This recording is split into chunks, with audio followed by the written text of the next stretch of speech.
Assalamualaikum warahmatullahi wabarakatuh. Saya Syazana binti Zaharudin di KJ 1143. Di sini saya ingin present tentang cardiac disease, iaitu penyakit aneurysm. Saya telah membuat satu peta minda mengenai penyakit aneurysm ini.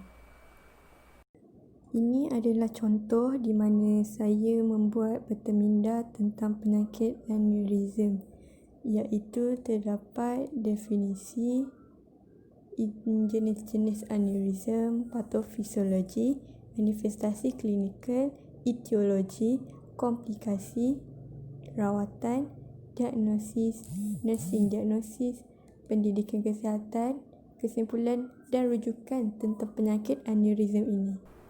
Di sini saya akan membincangkan tentang definisi penyakit aneurysm. Definisi penyakit aneurysm ialah dia akan bengkak seperti balon dalam dinding arteri aorta dan boleh menyebabkan dia lemah akibat penyakit ini atau kecacatan kongenital.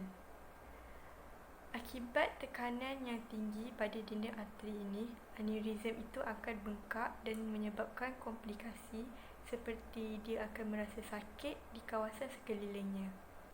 Jenis-jenis aneurysm ada 4, iaitu dissecting aneurysm, aneurysm fusiform, aneurysm saccular dan pseudoaneurysm false aneurysm, iaitu false aneurysm. Dissecting aneurysm.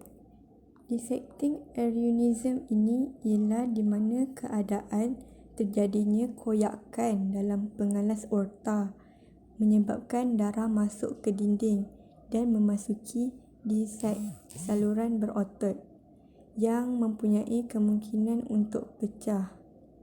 Ini contoh dissecting aneurysm. Aneurysm fusiform. Aneurysm fusiform adalah pelebaran yang melibatkan sekeliling segmen arteri. Yang ketiga, aneurysm saccular. Aneurysm saccular juga dikenali sebagai Berry aneurysms. Tidak simetri dan terbentuk di sebelah bahagian arteri sahaja. Pseudoaneurysm iaitu false aneurysm. False aneurysm ini ialah dia terjadi apabila darah beku dan tisu perantara berada di luar arteri. Patofisiologi aneurysm.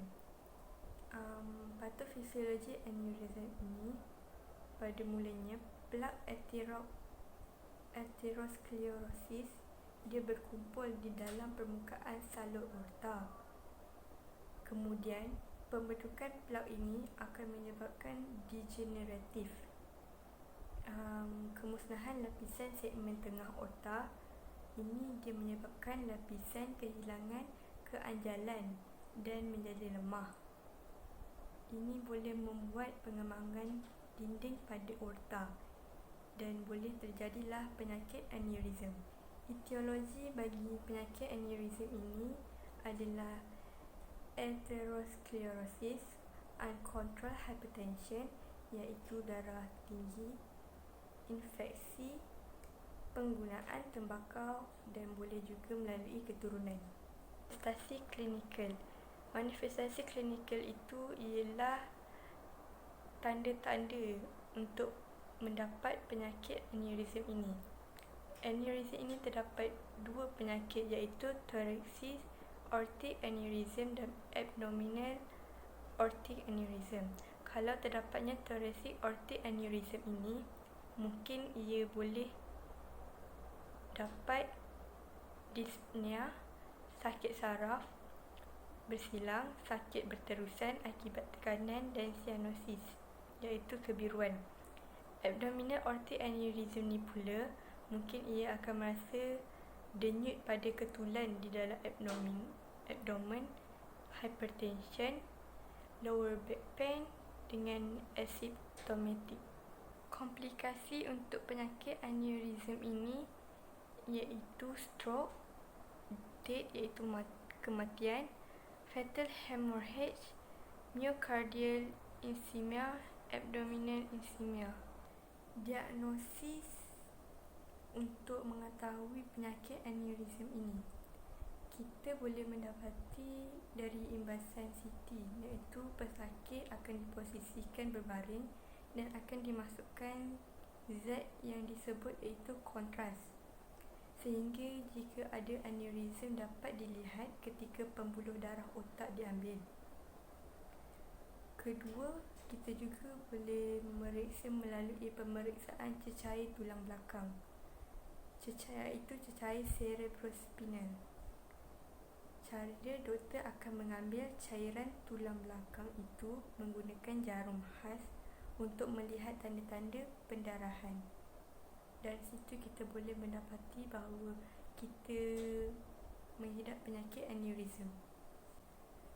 Rawatan untuk penyakit aneurism ini ialah kita dapat membuat pembedahan terbuka, iaitu pembedahan menimbulkan segmen aorta yang berpenyakit, dapat menghilangkan thrombus atau plak intraluminal, dan dia akan masukkan cantuman sintetik dacron atau polytetrafluoroethylene yang dijahit ke aorta normal, proksimal dan distal ke aneurism, dan ia akan menjahit aorta asli. Nursing diagnosis yang telah dapat daripada penyakit aneurism ini ialah masalah gangguan sakit berkaitan dengan penyakit aneurism ini. Matlamat dia, kesakitan pesakit dapat dikurangkan. Intervensi kejururawatan ialah kita haruslah lakukan penilaian ke atas kesakitan pesakit melalui aduan dan reaksi dia punya muka. Kedua, kita harus melakukan pemeriksaan abdomen dengan lemah lembut untuk mengesan lokasi kesakitannya dan keterukan sakitnya. Yang ketiga, kita harus mengajar pesakit dalam senaman pernafasan untuk membantu mengurangkan kesakitan yang pesakit alami. Yang keempat, nasihatkan pesakit apabila merasa sakit di bahagian terlibat dan ampu dan sokong bahagian tersebut dengan bantal dan sedikit tekanan. Kita haruslah letak pesakit dalam posisi mengiring dengan membengkokkan sedikit lutut ke arah abdomen dan berikan analgesik atau antispasmodik untuk mengurangkan kesakitan atas arahan doktor. Pendidikan kesihatan untuk penyakit aneurism ini ialah yang pertama, harus menasihatkan pesakit dan keluarga untuk mematuhi temujanji dengan unit fisioterapi jika berkaitan.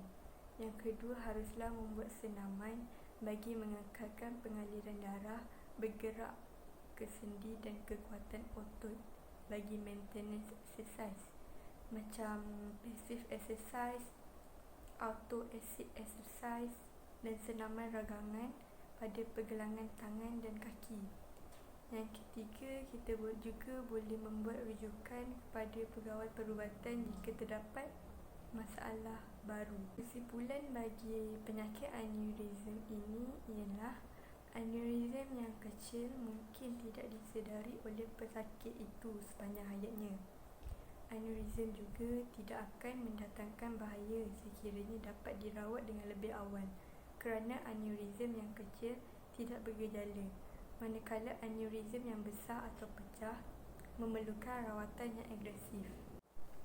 Bagi proses rehabilitasi bagi mereka ini mungkin mengambil masa yang berminggu-minggu hingga berbulan-bulan untuk mendapat kesembuhan itu. Itu sahaja tentang penyakit aneurism yang saya present. Assalamualaikum warahmatullahi wabarakatuh.